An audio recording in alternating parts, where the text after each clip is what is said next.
8 ಮಕ್ಕಳಿಂದ ಶಾಲೆ ಪ್ರಾರಂಭವಾಗಿ ಇವತ್ತು ಬೃಹತ್ ಆಕಾರವಾಗಿ 1250 ಮಕ್ಕಳನ್ನ ಈ ಶಾಲೆ ಇವತ್ತು ಅಗ್ರಹಾರ ಬಡಾವಣೆಯಲ್ಲಿ ಬೆಂಗಳೂರು ನಾರ್ತ್ ಅಲ್ಲೇ ಮಾದರಿ ಶಾಲೆಯಾಗಿ ಅನ್ಸ್ಕೊಂಡಿದೆ.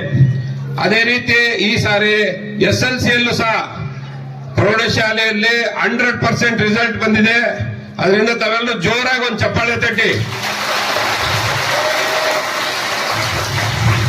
ಈ ಸಾರಿ ಸರ್ಕಾರಿ ಶಾಲೆಯ ಪ್ರೌಢಶಾಲೆ ಬೆಂಗಳೂರು ಉತ್ತರಕ್ಕೆ ಫಸ್ಟ್ ಬಂದಿರತಕ್ಕಂತ SLC ಮಕ್ಕಳು 100% ರಿಸಲ್ಟ್ ತಗೊಂಡಿದ್ದಾರೆ.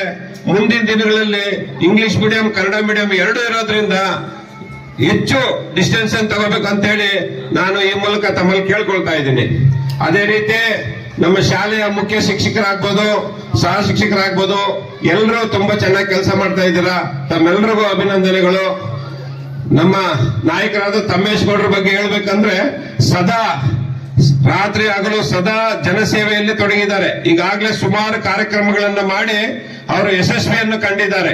ಈಗೇನು 14 ವಾರ್ಡಲ್ಲಿ ಹೇಳಿದೀವಲ್ಲ, 14 ವಾರ್ಡಲ್ಲೂ ಸಹ ಸರ್ಕಾರಿ ಶಾಲೆಗಳನ್ನ ಭೇಟಿ ಮಾಡಿ ಮಕ್ಕಳ ಕುಂದುಕೊರತೆಗಳನ್ನು ಆಲಿಸ್ತಾ ಪ್ರತಿ ಹಳ್ಳಿಗೂ ಸಂಪರ್ಕ ಮಾಡಿ ಪ್ರತಿ ಹಳ್ಳಿಗಳಲ್ಲಿರ್ತಕ್ಕಂಥ ಸಮಸ್ಯೆಗಳನ್ನು ಧೈರ್ಯವಾಗಿ ಎದುರಿಸಿ ಒಂದು ವಿರುದ್ಧವಾಗಿ ನಿಂತು ಸರ್ಕಾರದ ವಿರುದ್ಧವಾಗಿ ನಿಂತು ಗಟ್ಟಿ ಧ್ವನಿ ಎತ್ತಿ ಕೆಲಸಗಳನ್ನ ಮಾಡ್ತಾ ಇದ್ದಾರೆ.